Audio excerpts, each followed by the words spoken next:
What's up, y'all? Hey, it's me, your girl Brianka J. Thank you for tuning into my channel. It's gonna be a literary analysis day. No, y'all missed these. Hey, these are actually some of my most evergreen videos. Shout out to all them college students out there. But if you're new here, that's cool too. I'm Brianka J. This is Book Talk, where we talk about literary analysis, book reviews, and recommendations. I have a master's in literature, so you know, this is what I do. Like, for real. Like, it's funny sometimes you can be on YouTube and taking advice from people and listening to all this stuff, and then like a year later they'll come back and be like, oh, so I really didn't know what I was talking about and I had fucked up. And you be like, for real? That happened to me because I remember one time years ago, I used to really listen to like the girls on YouTube that would tell me how to do my hair, like my natural hair. And y'all, I did some dumb shit, really thinking that they knew what they was talking about. And like, in hindsight, desperation will make you a fool. Desperation will make you a fool. But anyway, this is a literary analysis. We're gonna talk about Heart of Darkness today by Joseph Conrad. And yeah, I got my notes here, so let's get into it. All right.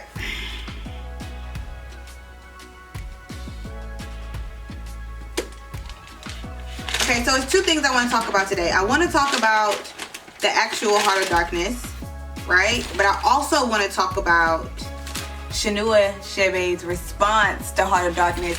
So hopefully I can fit it all in one video. If not, you know, it's gonna have to be a part 2. And that will be denoted by the title. Okay. Ignore me today. I literally was actually walking out the door to go to the gym. And boom, I get up to go to the gym. And y'all, why in the hell my phone has not been charging?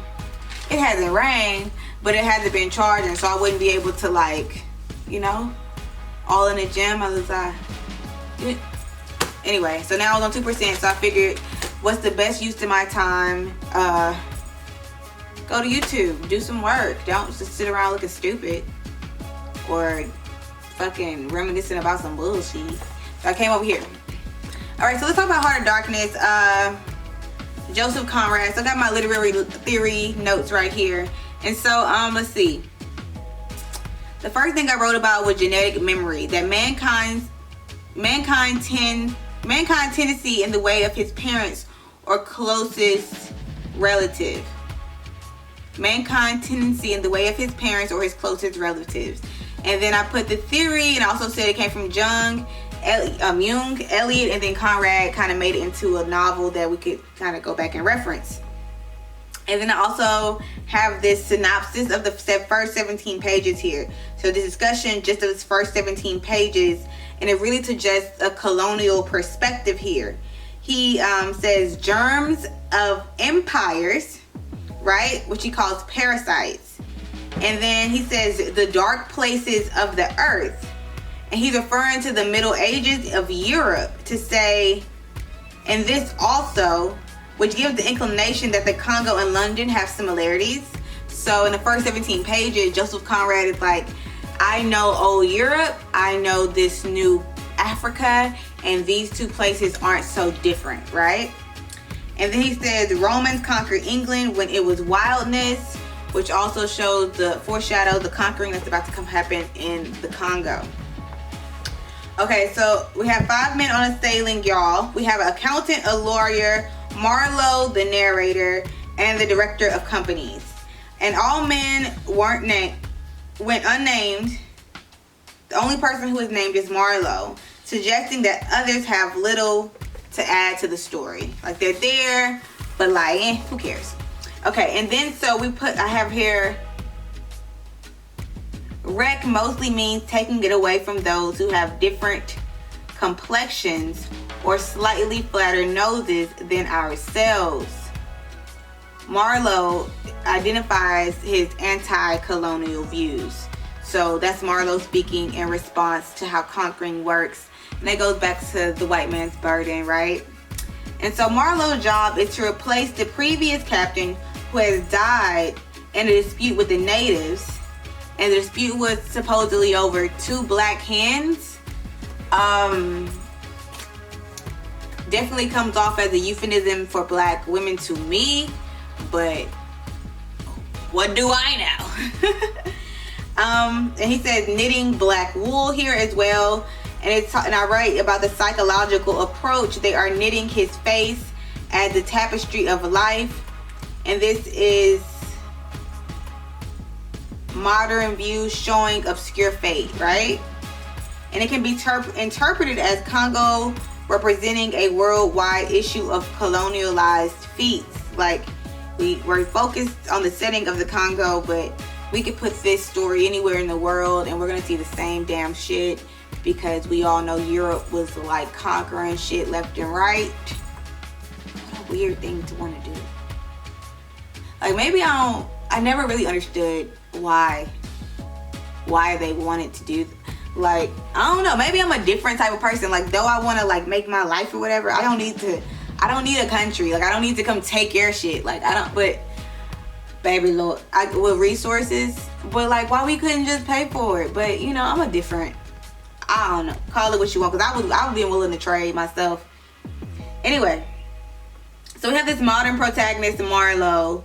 He goes on a journey. So he has this archetypal journey, a part of the human collective consciousness, a search for this Kurtz guy, Ivory, you know, man versus beast. And so yes, that's Marlow.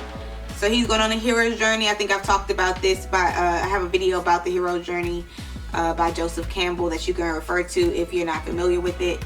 And anyway, I also write this term like in kind, different in degree. And I think when I'm writing that, I'm referring to the likeness of Congo and London, the likeness, the likeness of colonialism, the likeness of the hero's journey. Like, it's all the same, and then they just had these little subtleties. The characters change, the places change, things like that. But overall, from beginning to end, you know where this is going, right? It's like how you be dating the same guy, and then you meet a new guy and you be like, oh, I could tell by the red flags you're showing me you're gonna be like that other guy, so I'm gonna go ahead and go. Or is that just my life? I don't know.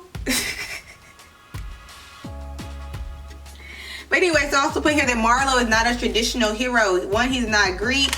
2, he acts on self-interest. So he's a little bit different, but you know, whatever.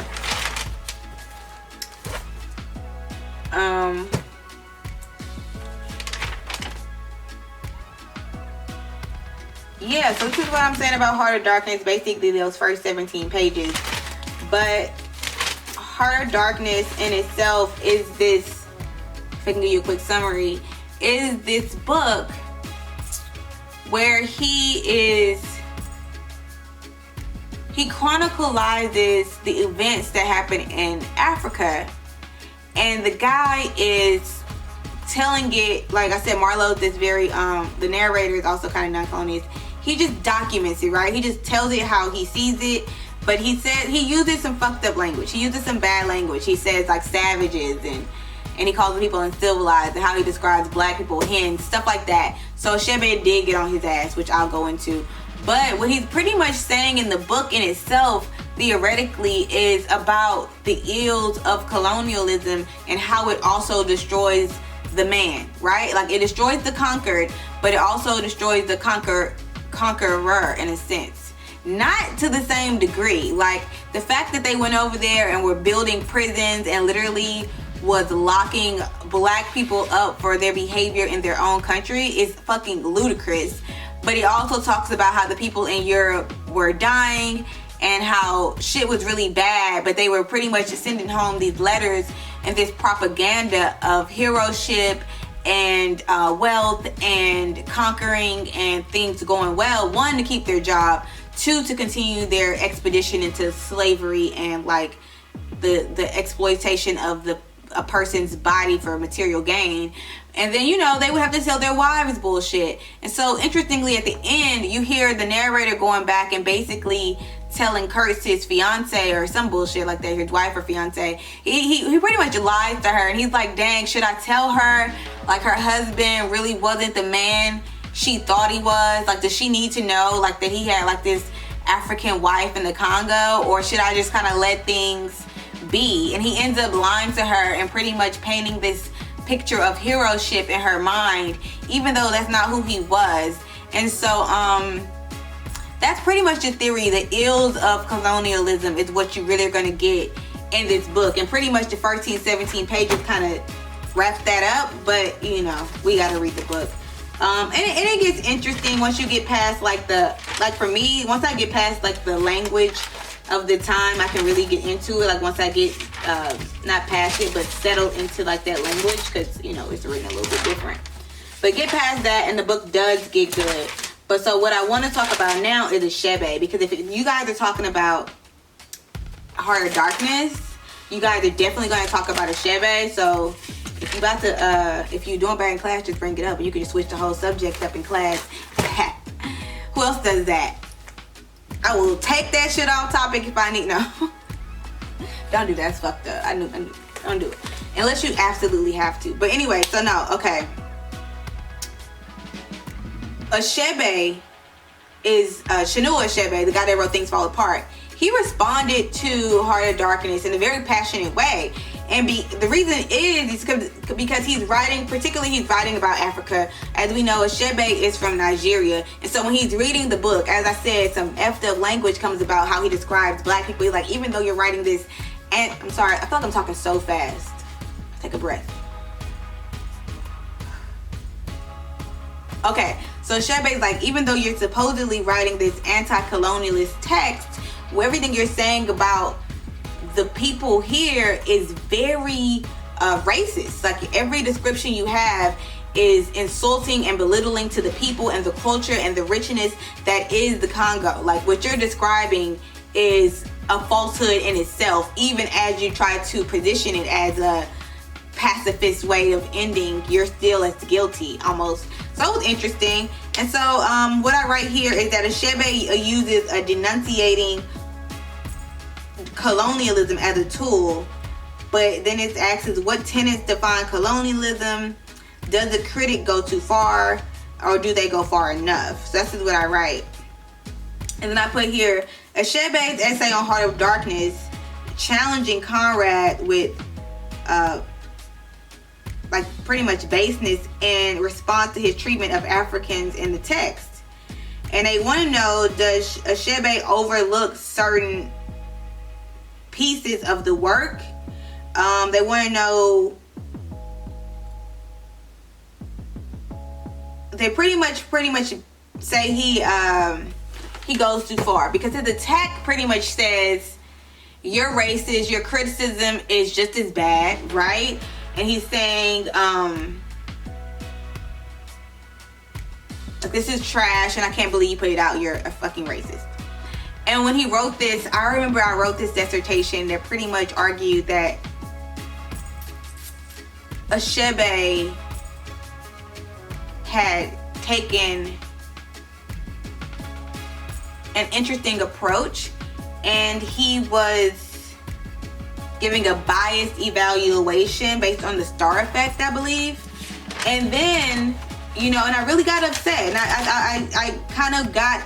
I went against Achebe's first response. But as I grew as a student, I realized that his response came from it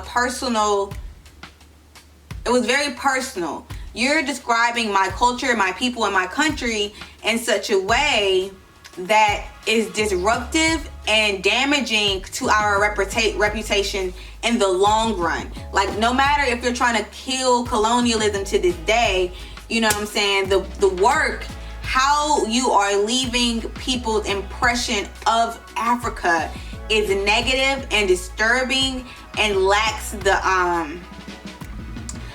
sophistication that Africa deserves. And he gets on it and he destroys it, and he's very upset. And some people argue that he was too close to the work to really appreciate the depth that Joseph Conrad gave. I personally didn't understand until I had to read Mark Twain's Huckleberry Finn. Once I read Mark Twain's Huckleberry Finn, it dawned on me that just like I didn't like the fact that this man wrote nigga Jim like 415 times, and I didn't like the way he played black people as simpletons, and even though he gave this empathetic and forgiving view, he really didn't give us a dynamic character. He didn't give us a fullness and richness of human complexity. And so, yeah, fuck Huckleberry Finn. And so that was that was Chinua Achebe's position on Heart of Darkness. And now, as an older adult, shit, he wasn't wrong. Like, though I can read and appreciate a racist text because it gives me an insight on how people see the world and how people perceive the world and how difficult it is in society, it doesn't mean I can appreciate a person's lack of sensitivity towards others. So though I can read it, appreciate it, don't feel the need to blackball it, it's also like, yeah, fuck that guy. And so I can appreciate Chinua Achebe responding how he responded because it was absolutely worthy of response. And I think that he was not wrong in that evaluation. His position was absolutely correct. This is damaging. And considering how we look at Africa today and how Africans are still working to dismantle that viewpoint by Americans, I can say yes, that these type of texts and this type of literature has a lot to do with it. The fact that Beyonce is educating African Americans on African culture without showing us huts and showing us starvation and showing us depression and like this need to be saved, this Rudyard Kipling type of energy, shows just how damaging these types of texts can be. And yeah, I think it had a purpose in showing the ills of conquering to the European. But it never ever showed the unnecessary events of it by showing that Africa already had its own culture, customs, ideas, and theories in itself. Which is why I enjoy Things Fall Apart, and I enjoyed the reason Chinua Achebe was moved to write Things Fall Apart, because he chronicles the culture of Africa pre-colonialism, and he showed that they had their own laws, their own culture, their own customs prior to European invasion. Anyway, I hope my phone's charged. I hope you guys enjoyed this video. I enjoyed giving it, and I'll catch you guys soon. I'm still reading this book called Mexican Gothic, but that'll be my next review. And then I'm also planning on doing some more Shakespeare stuff, so look out for like some analysis on Hamlet, Lady Macbeth. Oh my god, I can't wait to talk about that stuff. And then yeah, and if you guys have a recommendation, like a book that you guys are about to read in class, or something that you're just not getting, or like a literary perspective or something like that, like I know a ton of stuff, and I kept all my all my notebooks from class and stuff, so I would love to talk about anything you guys had come up with. So just drop it in the comments and I'll be super down to do a video for you guys. Other than that, my community is growing. We are up to like 165 subscribers, which isn't a ton, but I'm still really hoping to get to 1,000, get monetized. You know, everybody wants second income. Help your girl out. Show me a little love and subscribe right now. Like, comment, all the good things. I super appreciate it. Anyway, yeah, I'm gonna go to the gym, pump some iron.